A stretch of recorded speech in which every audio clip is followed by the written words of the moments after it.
본 방송에서 제공하는 투자 정보는 투자 판단에 대한 조언입니다.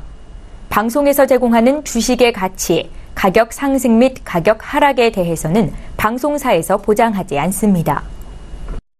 이 시각 헤드라인 뉴스입니다. 지난달 원달러 환율과 국제 유가가 떨어지며 수출입 물가가 2월에 이어 두 달째 동반 하락했습니다.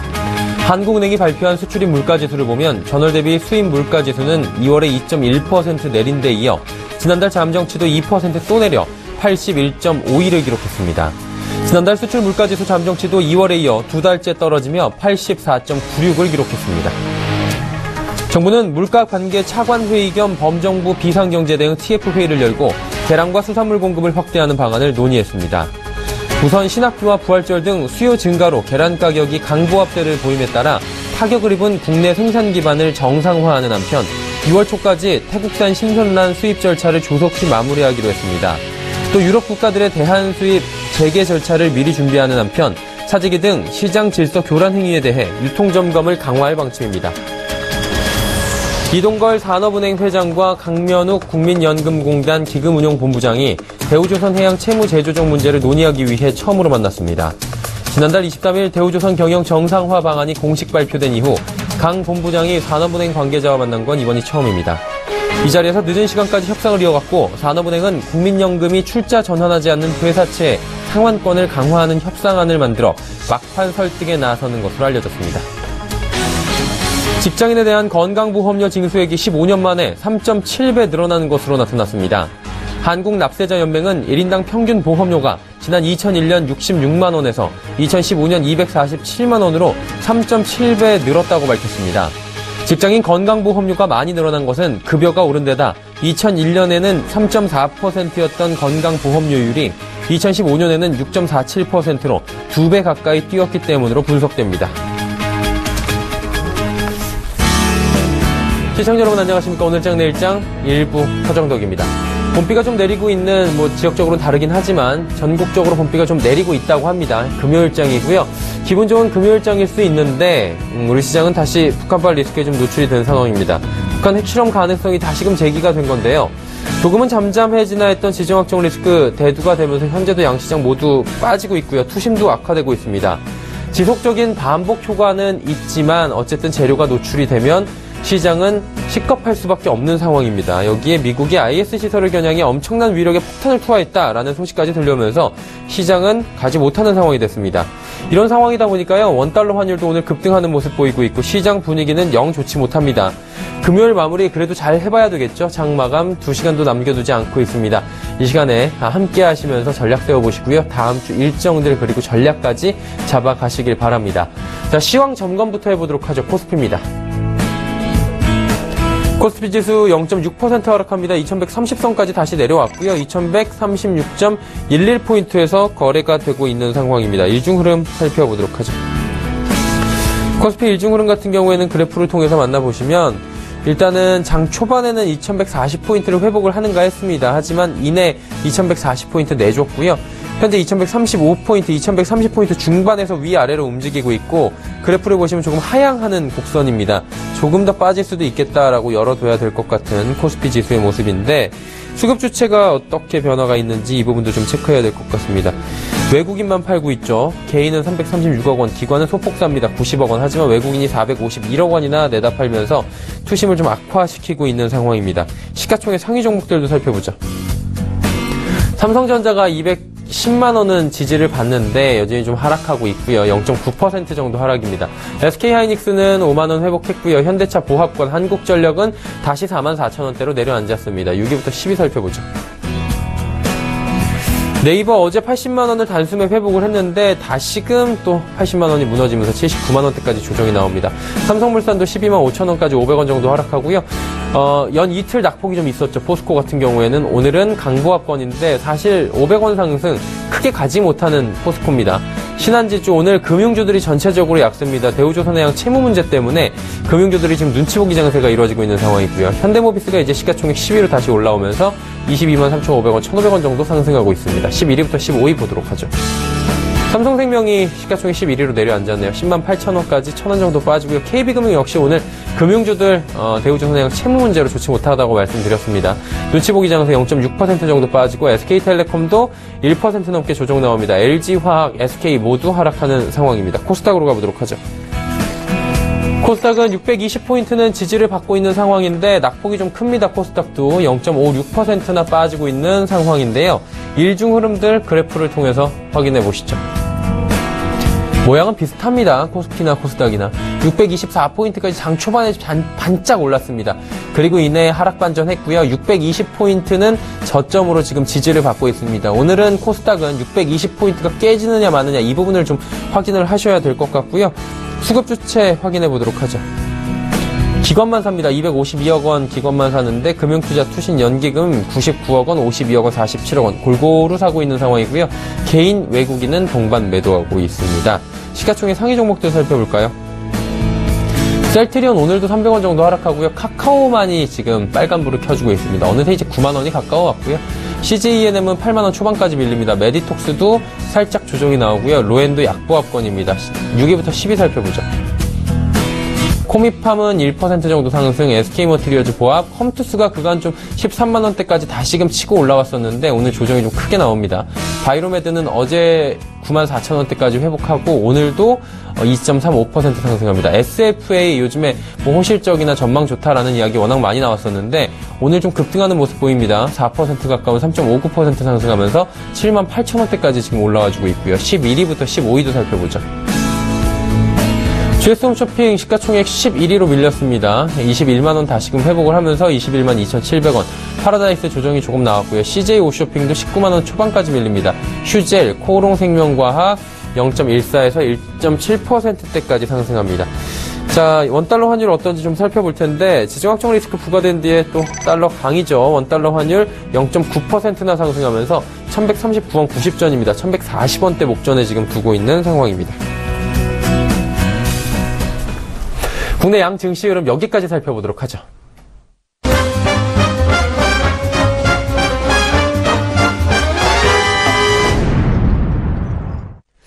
자, 금요일장 어떤 이슈들의 시장이 좀 눌리고 있는지 살펴보도록 하겠습니다. NH투자증권 리서치센터 조현주 연구원입니다. 안녕하십니까, 연구원님? 네, 안녕하세요. 자, 오늘 어떤 이슈들이 있는지 먼저 짚어볼까요? 네, 일단 오늘 시장 좀 부진한 흐름 보이고 있는데요. 두 가지 요인이 좀 있을 것 같습니다. 일단 첫 번째로 어제 미국 증시 3거래일 연속 하락 마감하면서 외국인 순매도가 좀 지속 하락을 견인하고 있는 걸로 판단이 됩니다. 미국 증시 같은 경우에는 지정학적 리스크 좀 지속이 되면서 투자 심리가 좀 위축이 되고 있는데요. 외국인 매도세가 이러한 점을 반영하면서 좀 지수 하락을 부추기고 있습니다. 트럼프 북한에 대한 강경한 레드라인 설정하면서 지정학적 리스크 좀 확대시켰는데요. 어제도 중국이 북한 핵 무력화를 위해 노력하면 중국의 대미무역 적자를 좀 문제 삼지 않겠다라고 좀 협상을 하려고 했고요. 이게 협상이 이루어지지 않는다면 미국은 동맹국가 혼자라도 나설 것이다라고까지 좀 했습니다. 이러한 지정학적 리스크는 통상 오래가지는 못하는 게 일반적인 거고요. 트럼프 경우에도 15일 태양절 앞두고 이 탄도미사일이 만약에 발사가 되지 않는다면 선제적으로 공격하는 모습은 보일 생각은 없다라고 했기 때문에 이러한 지정학적 리스크는 15일 무난히 지나가게 되면 이 위축되었던 투자 심리도 좀 살아나고 본격적으로 이제 진행되는 미국 기업들의 실적에 관심이 모아질 수 있을 것 같습니다. 반면 한국 같은 경우에는 어제 금통위에서 하느니 3년 만에 경제성장률 전망치 2.5에서 2.6으로 상향 조정하면서 국내 경제 여건 개선에 대한 기대감이 확대됐었는데요. 이와 더불어서 기준금리는 좀 동결하면서 미국이 금리를 인상하더라도 섣불리 국내 금리는 인상하지 않겠다라는 코멘트로 완화적 기조 당분간 유지하겠다라는 입장을 좀 밝혔습니다. 경제 여건 개선 기대감 그리고 완화적 기조는 통상 증시에 우호적으로 흘러갈 수밖에 없는 상황인데요. 어제 반등하고 난 뒤에 오늘 시장에서는 이것이 좀 지속되지 못하고 재차 조정 장세에 좀 진입을 했습니다. 아무래도 경제 성장률 상향 조정은 긍정적이긴 하지만 국내 경기 변수보다는 외국인 수급이나 해외 이슈에 좀 더 영향을 많이 받는 게 국내 주식시장의 성격이기 때문에 이러한 영향들이 더 많이 받았다라고 생각을 할 수 있을 것 같습니다. 그렇다면 이제 시장이 앞으로 어떤 방향으로 갈지 큰 그림이라도 좀 듣고 싶은데 어떤 식으로 흘러갈까요? 일단 다음 주 중요한 이벤트는 23일 예정된 프랑스 1차 대선이 있는데요. 극좌파 마린 르펜 지지율과 중도 우파 마크롱의 지지율이 좀 선두를 달리고 있는 상황입니다. 르펜 같은 경우는 반EU 정책을 공약으로 제시했고 마크롱은 EU를 강화시키는 정책 공약이기 때문에 두 후보자는 완전히 반대된 성향이 있다라고 볼 수 있고요. 현재 르펜의 지지율이 조금씩 하락하고 있다는 점을 감안하면 이러한 프랑스 대선이 금융시장 리스크로 작용할 가능성은 좀 낮다라는 게 저희의 생각입니다. 오히려 페드의 테이퍼링 본격화 그리고 인플레이션 상승률 둔화가 더 시장에서는 부정적인 입김으로 작용할 수 있을 것 같고요. 이번 주 샌프란시스코 연은 총재가 올해 3번 그리고 4번까지도 금리 인상을 할 수 있는 여건이 있다라고 발언한 점도 오히려 부정적이었고요. 또 최근에 미국 중앙은행의 자산 보유고 축소도 제기되었기 때문에 이러한 부분들이 신흥국 자금 이탈을 견인할 수 있다라는 점에서 불안 요소로 좀 작용을 하고 있습니다. 하지만 페드의 이런 통화 정책 정상화 속도는 결국 펀더멘털에 좀 달려 있다라고 보여지거든요. 그렇기 때문에 경제 지표가 지금 최근에 혼조세를 보이는 점 그리고 대내외 정책 불확실성을 감안을 한다면 이러한 페드의 테이퍼링이 시장의 충격으로 반영되기까지는 좀 시간이 걸릴 것이다. 결국 점진적으로 좀 진행이 될 거다라고 저희는 보고 있고요. 페드 외에도 트럼프의 친성장 정책 기대감이 좀 많이 축소가 된 상황인데 이에 따라서 시장은 트럼프에 따른 경기 부양보다는 완만한 글로벌 경제 지표 개선에 좀 더 주목을 하고 있는 것 같습니다. 특히 인플레이션 상승률 둔화가 오히려 시장의 우려로 좀 작용을 하고 있는데요. 사실 증가율보다는 이 인플레이션의 절대 레벨이 시장에서는 좀 더 중요하다라고 저희는 보고 있고 그렇기 때문에 완만한 피해 상승은 좀 더 시장에 긍정적일 수 있다라고 보고 있습니다.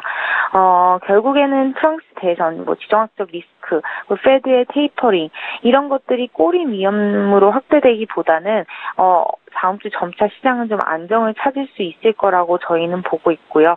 본격적으로 시작되는 한국 1분기 실적이랑 그리고 장미 대선 이후에 신정부 정책들이 좀 나올 수 있기 때문에 정책 모멘텀도 좀 유효한 시기인 것 같습니다. 다만 이런 긍정적인 부분을 시장이 완전하게 반영하기에는 아직까지 불안 심리가 좀 높은 상태인 것 같고요. 장기적인 그림에서 저희는 시장의 상승 추세를 좀 예상하고 있지만 현 시점에서는 좀 불안 심리를 반영해서 단기적으로는 실적 시즌 도입에 따른 종목별 대응도 유효한 것 같습니다. 특히 이런 스타일이나 대형주, 중소형주 그리고 수출주, 내수주 이런 구분 없이 실적 호전주에 좀 더 관심을 갖는 게 좋을 것 같고요. 대외 변수에 좀 덜 민감한 중소형주에 만약에 주목을 해본다 하면 그 가운데서도 정책 모멘텀이 좀 존재하는 4차 산업혁명 관련주 같은 경우에는 오히려 정부 활성화 정책이라든가 인프라 투자 강화 등이 나타날 수 있기 때문에 긍정적이다라고 보고 있습니다. 4차 산업혁명의 기반이 되는 통신주, 그리고 네트워크 관련 장비, 그리고 인터넷 기업들 좀 주목하시기를 권유드립니다. 네, 다음 주 대응 전략까지 큰 그림으로 들어봤습니다. NH투자증권 리서치센터 조현주 연구원이었습니다. 영원님 감사합니다. 네, 감사합니다. 이슈 칼럼 바로 이어갑니다.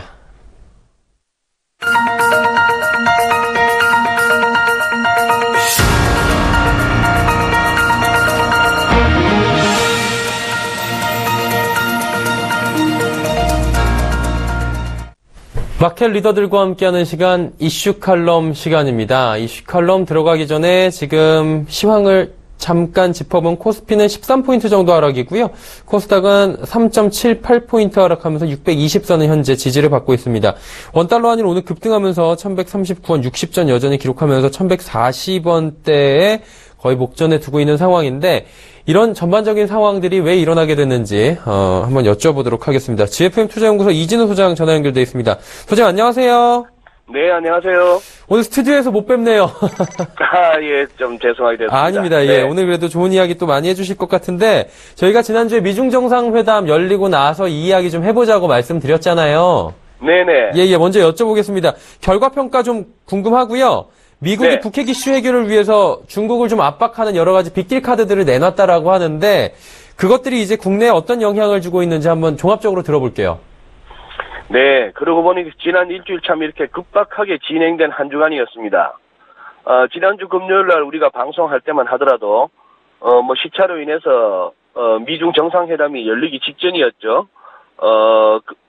그거보다는 이제 시리아를 이제 타격하는 정도까지 우리가 확인했었는데, 막상 이제 그렇게 이목을 끌었던 정상회담임에도 불구하고 뭐 아시다시피 그 흔한 성명서나 기자회견도 없이 그냥 그렇게 끝나는 상황이었습니다.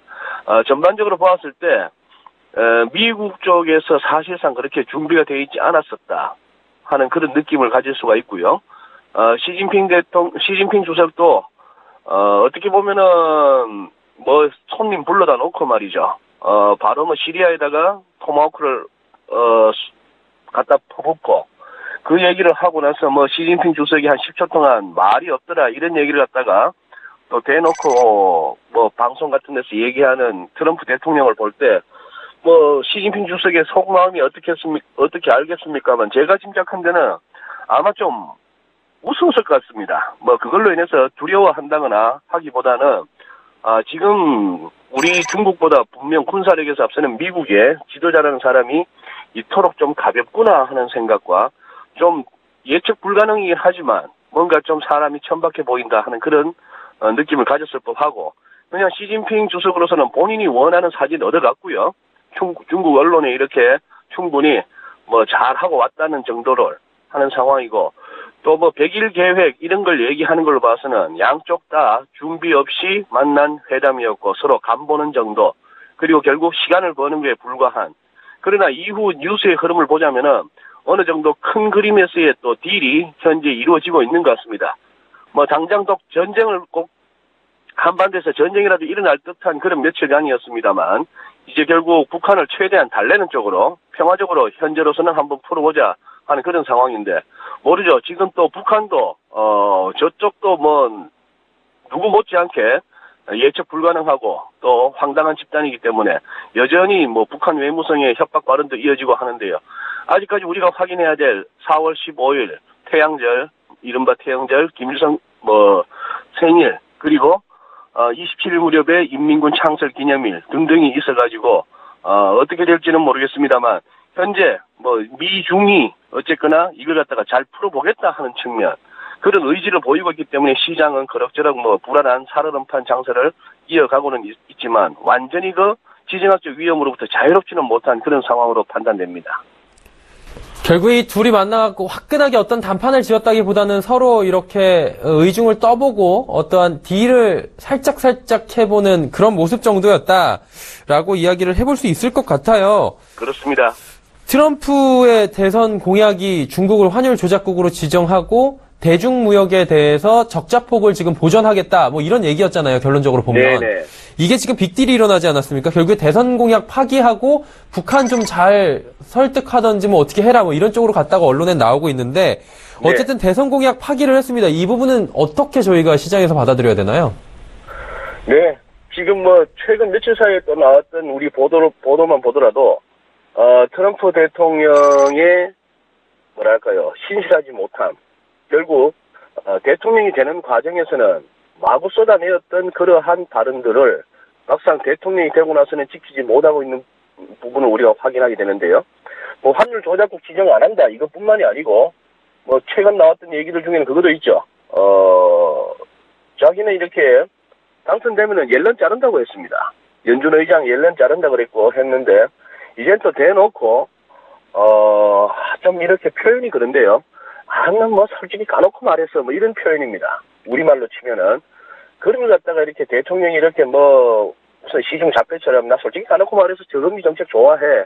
옐런 존중해. 그녀 좋아해. 뭐 이런 식으로 하면서 이제는 옐런의 연임 가능성까지 열어두는 그런 상황이 됐고요. 그 옆에 또 뭐 같이 인터뷰에 참석했던 문우신 재무장관은 또 이렇게 뭐 취임새 집어넣습니다. 그렇지만 연준 부의장, 지금 스탠리 피셔죠. 연준 부의장 우리가 새로 지명하고 비어있는 연준 이사 자리도 그렇겠다.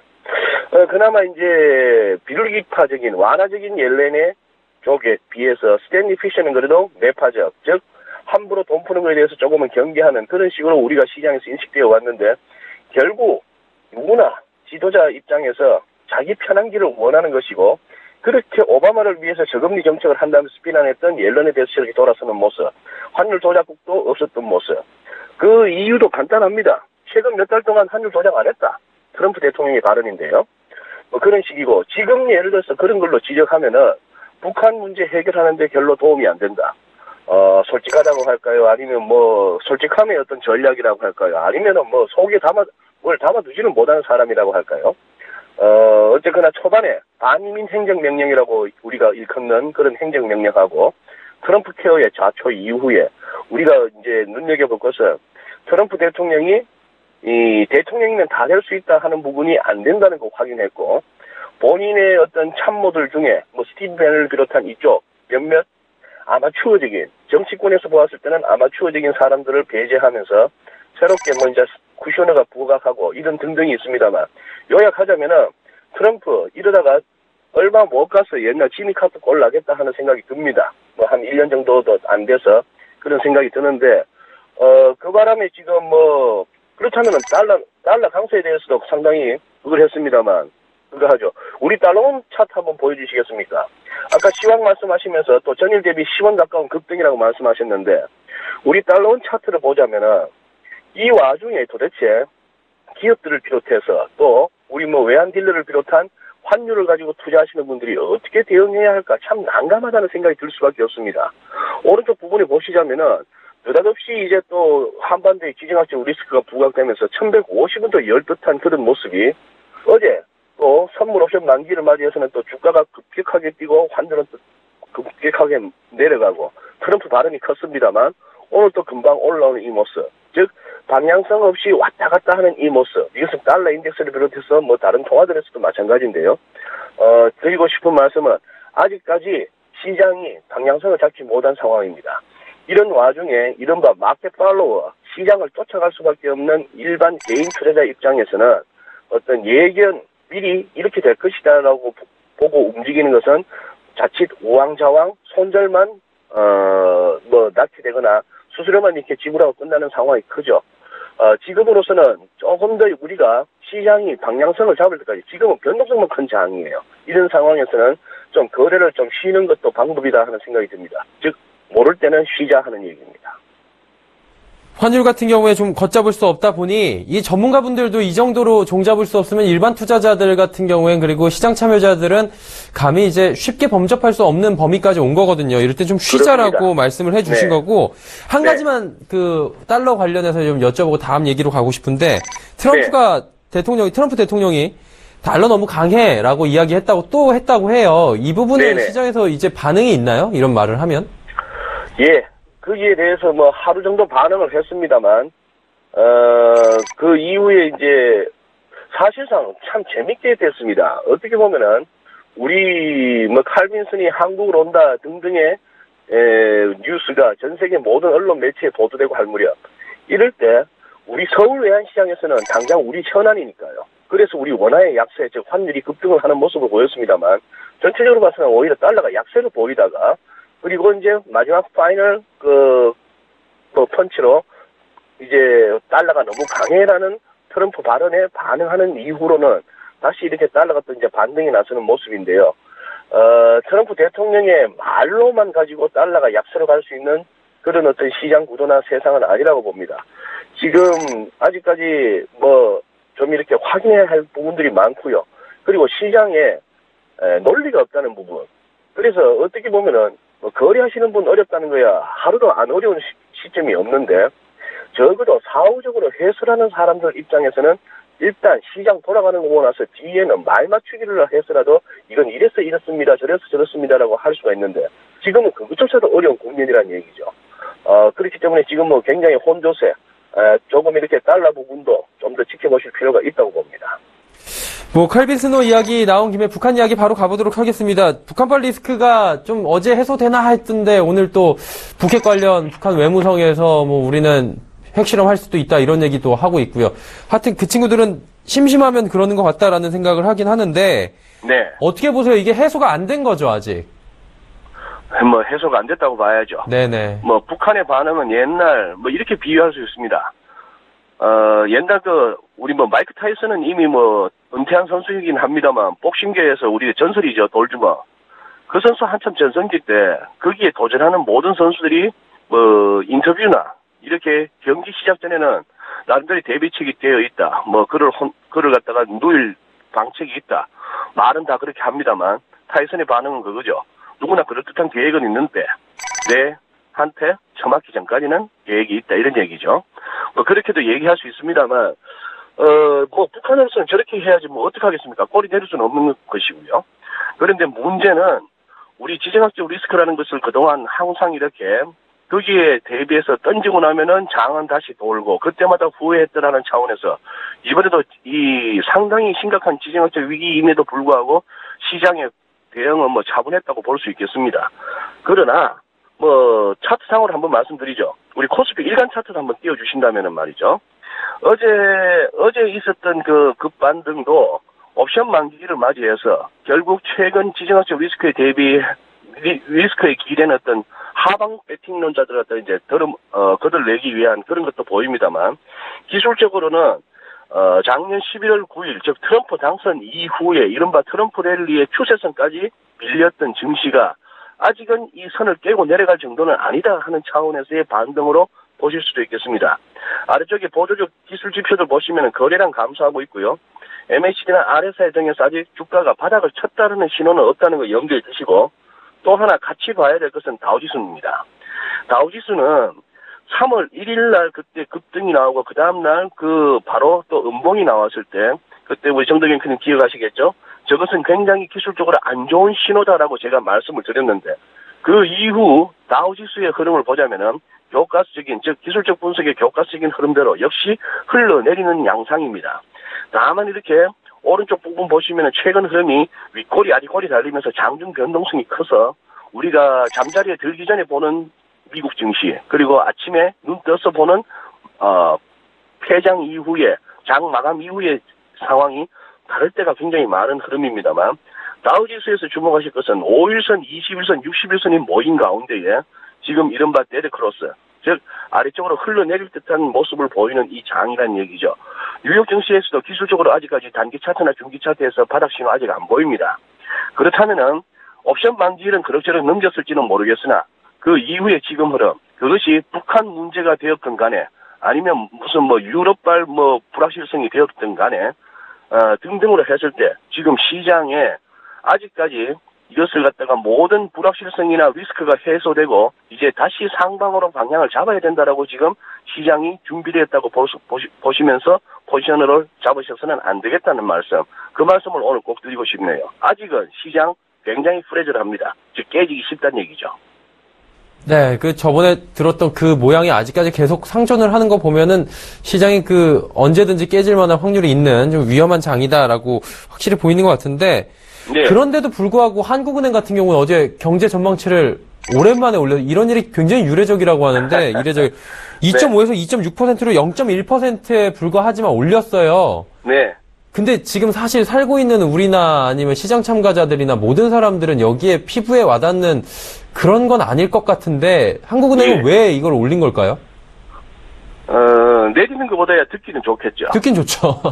듣기는 좋겠습니다만 성장률 2.5%에서 2.6% 누구도 검증도 안 되고 체감도 할 수 없는 겁니다. 그냥 한 줄 기사거리라고 보시면 될 것 같네요. 네, 그러면은 이 부분을 넘어가서 다음 주 프랑스 대선 1차 대선 있는 주인 것 같고요. 다음 주 4월도 이벤트들이 아직 줄줄이 있는 것 같은데 눈여겨볼 만한 거 프랑스 대선이겠죠, 아무래도. 아무래도 그렇죠. 네. 네, 이게 프랑스 대선인데 제가 조선일보에서 이렇게 가져온 그래픽을 같이 한번 봐주신다면은 추천은 밝혀야 되겠죠. 조선일보에서 잘 정리된 그래픽입니다. 지금 4명의 후보 굉장히 이렇게 각축을 보이고 있고 지금 소위 말하는 통계적으로 이렇게 무의미할 정도의 이제 순인데요. 결국 여기서 우리가 이제 주목할 것은 마크롱과 르펜입니다. 시장이 원한다는 얘기는 즉 주식도 잘 가고 무슨 외환시장에 큰 변동 없고 유로가 폭락하든지 이런 일 없고 하기 위해서는 마크롱이 대해주는 것이 제일 좋다. 이것이 현재 시장의 컨센서스고 르펜이나 최근 갑자기 두각을 나타내고 있는 좌파 쪽이죠.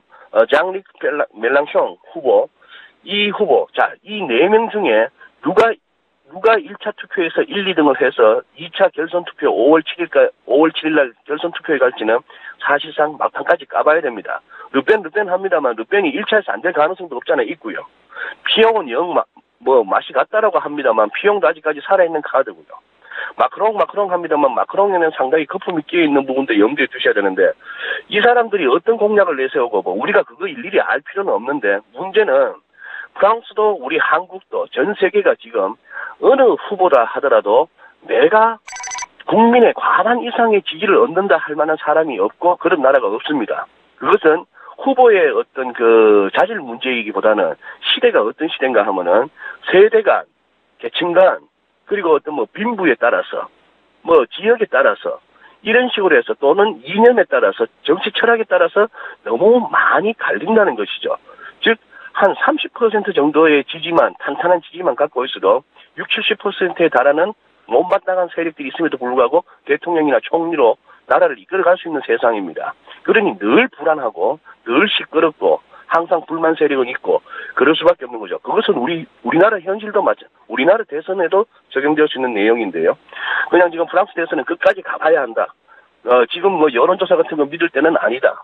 왜? 소위 말하는 샤이 트럼프가 있었던 것처럼, 나 르펜 지지해, 마크롱이나 멜랑숑 지지해, 쉽게 함부로 공언하지 못하는, 국내에도 마찬가지. 나 보수야 얘기 함부로 못하는 지금 그런 분위기가 된 것처럼 이른바 샤이 계층이 많다는 차원에서 끝까지 가보시고 다만 르펜이 됐다. 그렇다면 시장 완전히 무너지느냐 뒤집어지느냐 또 하나의 기대를 가져보는 거는 트럼프 당선 때도 그랬고 그 이전 브렉시트 때도 그랬고 마치 그렇게 된다면은 시장 큰일 날 것 같았습니다만 단기적 충격에 그쳤다는 부분 그 부분에 조금 한번 기대해 보는 것이죠. 그런 차원에서 이 또한 끝을 볼 수밖에 없는 결과를 보고 나서 얘기해야 되는 상황입니다. 네, 일단은 다음 주 한번 1차 투표를 지켜봐야 될 것 같은데 경우의 수가 워낙에 많아가지고 대비 철저히 해야 될 것 같다라는 생각이 드네요. 다음 주에는 그러면 프랑스 대선 이야기 좀 더 자세히 해보면 재밌을 것 같은데 함께 해보는 것도 좋을 것 같아요. 오늘 말씀 감사합니다. 네, 고맙습니다. 주말 잘 보내세요. GFM 투자연구소. 네, 고맙습니다. 예. 이진우 소장님과 함께 했습니다.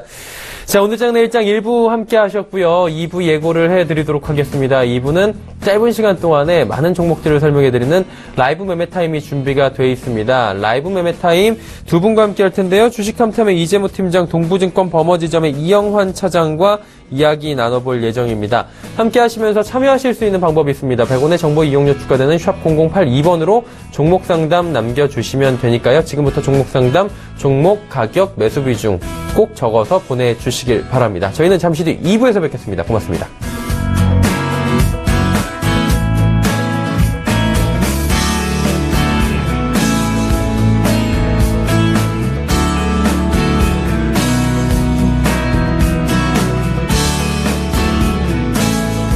본 방송에서 제공하는 투자 정보는 투자 판단에 대한 조언입니다. 방송에서 제공하는 주식의 가치, 가격 상승 및 가격 하락에 대해서는 방송사에서 보장하지 않습니다.